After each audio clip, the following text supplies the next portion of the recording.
Hola, bienvenidos a Hablemos de Mercados, el podcast para hablar de inversión y de mercados de referentes de inversión. Soy Juan Briz, director de comunicación de Deutsche Bank, y estoy aquí con Rosa Duce, CEO de Deutsche Bank en España. ¿Qué tal, Rosa?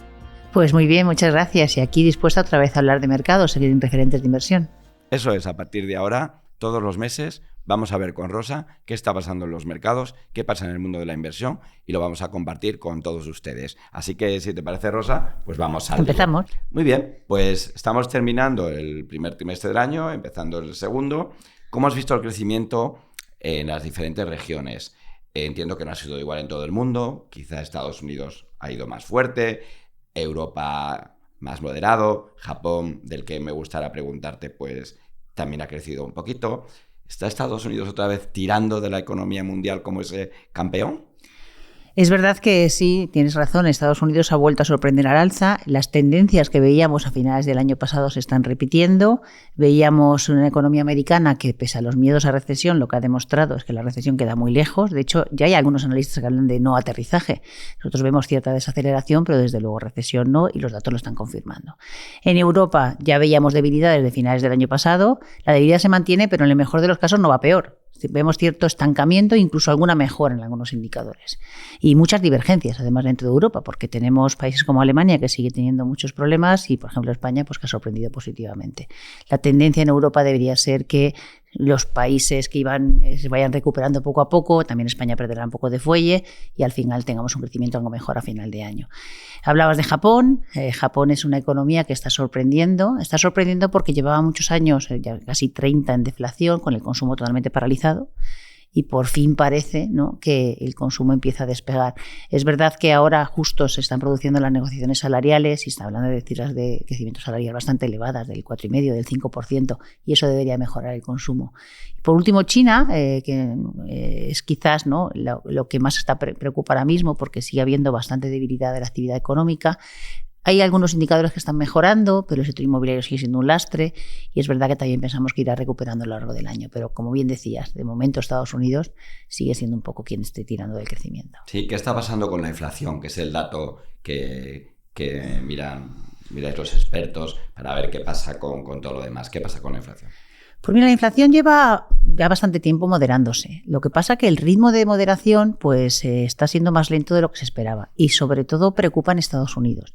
Los datos que hemos visto en el primer trimestre de inflación en Europa han sido pues bastante buenos, en general han sido mejor de lo esperado, pero si miramos Estados Unidos, sobre todo en el mes de febrero vimos datos, y en enero también, vimos dos meses de datos por encima, no solamente del IPC, sino que también los precios de producción, el deflactor del consumo privado. O sea que realmente en Estados Unidos la inflación está costando moderarse y en Europa se está moderando, pero gran parte de la moderación viene por los precios de la energía.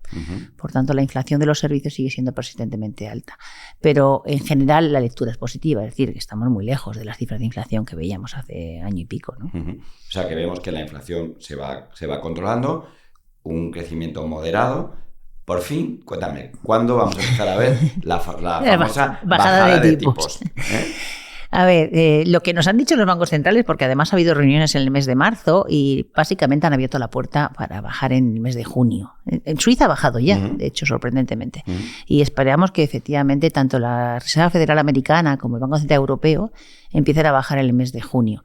Lo que pasa es que esa divergencia entre unos países y otros, la divergencia que estamos viendo entre una economía americana que parece que está más fuerte y una economía europea que todavía le está costando repuntar, lo que puede hacer y una inflación que en Estados Unidos está costando bajar, lo que puede hacer es que aunque empiecen a la vez, de aquí a un año, o sea, a cierre de marzo de 2025, lo que esperamos es que bajen más los tipos en Europa que en Estados Unidos. De hecho, para Europa bajarían 100 puntos y los tendríamos dentro de un año en torno al tipo de refinanciaciones que está ahora en el 4,5, bajará al 3,5. ¿Y en Europa, dónde ves los tipos entonces en los próximos 6 meses, final de año? Es lo que decía, en el caso de Europa bajarán del 4,5 al 3,5, en el caso de Estados Unidos estamos viendo que bajen 75 puntos, o sea que se coloquen en torno al 4,5 dentro de un año. Vale, de acuerdo. Bueno, entonces, en ese contexto de tipos, la economía creciendo, cuéntame la pregunta del millón. Renta fija, renta variable, ¿qué hacemos los inversores? A ver, yo creo que la renta fija, después de lo que ha pasado, después de haber superado estos años de rentabilidades cero, la renta fija es como el corazón de las carteras. Tenemos rentabilidades atractivas con un riesgo relativamente bajo. No es que no haya volatilidad, porque la hay y lo sabemos muy bien, porque el 2022 fue un año horrible de renta fija, pero en general, manteniendo vencimiento, tú ya sabes que, bueno, pues que si tienes un bono de calidad, pues te está pagando unos cupones atractivos. Por tanto, vuelve a recuperar ese papel de refugio, ¿no? o de corazón de la cartera. Sobre todo los bonos de calidad. En la renta variable ha subido mucho, ha subido una barbaridad. El rally de final de año ha seguido durante el primer trimestre. Creemos que hay bastante justificación en que siga subiendo porque el entorno es bueno. Al final los tipos van a bajar, el crecimiento no cae en recesión, pues para las empresas debería ser un entorno positivo. ¿Y va a seguir subiendo? A ver, esa es un poco la pregunta del millón. ¿Va a seguir subiendo? Yo creo que lo que ha subido y ha acumulado bastantes subidas, puede haber una pequeña corrección. Pero si hay una pequeña corrección, probablemente luego seguirá subiendo. O sea, nuestra visión es positiva del mercado de renta variable. No es que veamos los índices mucho más arriba de los niveles actuales, vemos efectivamente que pueden tener algo de recorrido al alza, pero sí que vemos que el entorno es favorable para el mercado de renta variable y por tanto sí que nos sigue gustando. Sí, ¿por qué veis como favorable el entorno para la renta variable? Pues fíjate, mucho de lo que ha subido el mercado fundamentalmente se debe a las grandes tecnologías americanas o incluso a grandes valores europeos. Los 7 magníficos. Efectivamente. Que realmente han subido mucho, pero es que tienen justificación para poder subir. Al final son los que tienen esa capacidad para invertir en lo que es el futuro, ¿no?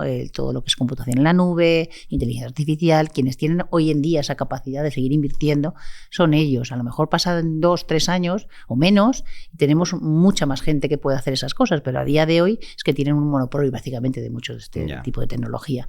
Por tanto, han subido mucho, puede haber una corrección, pero seguimos viendo que tienen potencial y eso debería arrastrar a todo el mercado. De acuerdo. Pues una vez visto este panorama, lo que queremos también hacer en cada uno de nuestros podcasts es hablar de algo que nos haga pensar, de algo que podamos compartir en nuestro círculo cercano y que sea un poco sorprendente, ¿no? Y entonces yo había pensado que en este primer podcast que yo te he oído hablar de lo que se llama el sur global, ¿no? Estos países que están teniendo mayor protagonismo en la economía y en la política mundial. ¿Qué es esto del sur global y cómo encaja y por qué ahora hablamos de este sur global? ¿Qué significa? Pues mira, hablamos porque yo hablaba antes de las tecnologías, ¿no? De las nuevas tecnologías, la inteligencia artificial, los coches eléctricos, toda esta nueva tecnología que al final necesita muchas materias primas. Estas materias primas mayoritariamente no se producen en los países donde hacen esta tecnología. Hay muchos países en la cadena de producción y está repartida por todo el mundo. Por tanto, los países que son productores de este tipo de materias primas quieren su huequito en el mundo. Antiguamente se hablaba, si recuerdas, de los famosos BRIC, ¿no? Brasil, Rusia, China, India. Ahora los BRIC ya son BRIC Plus, porque se han añadido otros 6 países desde enero de 2024. Se han unido Argentina, Etiopía, Irán, Emiratos, Arabia Saudita y Egipto. Pero es que van a seguir creciendo. Claro, cada vez este grupo va a tener más poder, porque si piensas, por ejemplo, en el litio, el mayor producto del mundo es China, pero el cuarto es Argentina. El tercero es Chile. En el momento que todos estos países se vayan metiendo en este grupo, estos grupos tienen un poder económico y político cada vez mayor. Por tanto, no pensemos solo en el mundo, en las grandes, ¿no? En Estados Unidos, en Europa, en las grandes regiones o grandes países, sino pensemos también en que este grupo de países cada vez va a ser más importante. Sí, ¿estos países cuáles son, por ejemplo? Lo que te decía, ¿no? se ha metido ahora otros 6 países en los BRIC Plus, pero luego también muchos países africanos. Claro, o sea, todos los países africanos. África tiene más del 60% de las materias primas que necesitamos para este tipo de cosas. Cada vez hay más interés por África. China está invirtiendo mucho en África. Es decir, que es toda una región que poco a poco va a buscar su hueco en el mundo. De acuerdo, pues gracias, Rosa, y a partir de ahora estaremos más atentos cuando vamos a hablar del sur global. Perfecto. Y una vez identificado lo que es el sur global y este dato para pensar, vamos a pasar al Fast Check.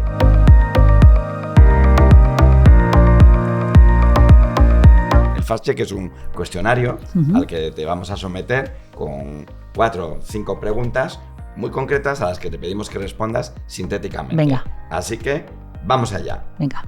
A ver, Rosa, ¿qué cifra puede marcar la economía en abril? Como cifra, las cifras de inflación en Estados Unidos, que es lo que más ha movido el mercado en los últimos 2 meses. Hemos tenido 2 meses más altos de lo esperado y ahora cuando llegue las cifras del mes de marzo, que tiene que llegar el IPC, precios de producción, datos de consumo privado, veremos si siguen estando en esa tónica o por fin se empiezan a moderar. ¿Quién será el protagonista del mes? Pues nos vamos a salir de los tópicos y entonces vamos a hablar, por ejemplo, de Modi, que es el presidente de la India y que el día 19 de abril empiezan las elecciones, que serán muy largas porque van a terminar a 1 de junio, se hacen en 7 fases, es un país muy grande y el mercado está descontando que vuelva a ganar, lleva en el poder desde 2014. ¿De dónde puede llegar la sorpresa del mes? Empieza la temporada de resultados, con lo cual siempre que hay una temporada de resultados, en este caso son los del primer trimestre, la actividad ha sorprendido por encima de lo esperado. Veremos si los beneficios también sorprenden positivamente, teniendo en cuenta que muchas veces los analistas son muy cautos, con lo cual probablemente habrá sorpresas positivas. Y la última pregunta, ¿qué fecha no puede faltar en nuestra agenda este mes? Pues los bancos centrales, porque son los que realmente ahora están más pendientes de lo que hablen en sus reuniones. No pensamos que vaya a haber ningún tipo de movimiento en las reuniones de abril, pero claramente cada vez que hay una reunión se producen comparecencias y son muy relevantes. Hay reunión del Banco Central Europeo el día 11, hay reunión del Banco de Japón el 25 y luego el 1 de mayo tenemos reunión de la FED. Así que estamos muy completitos. Muchas fechas para ser sintéticos en sí. este mes. Bueno, pues nada, muchas gracias, Rosa. Ha sido muy interesante todo lo que nos has contado.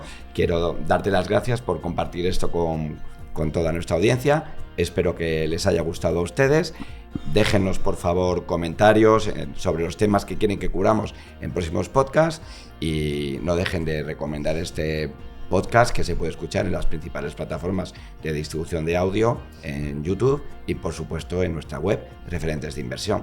Y gracias de nuevo, Rosa. Gracias a vosotros. Y hasta el próximo mes. Hasta el mes que viene.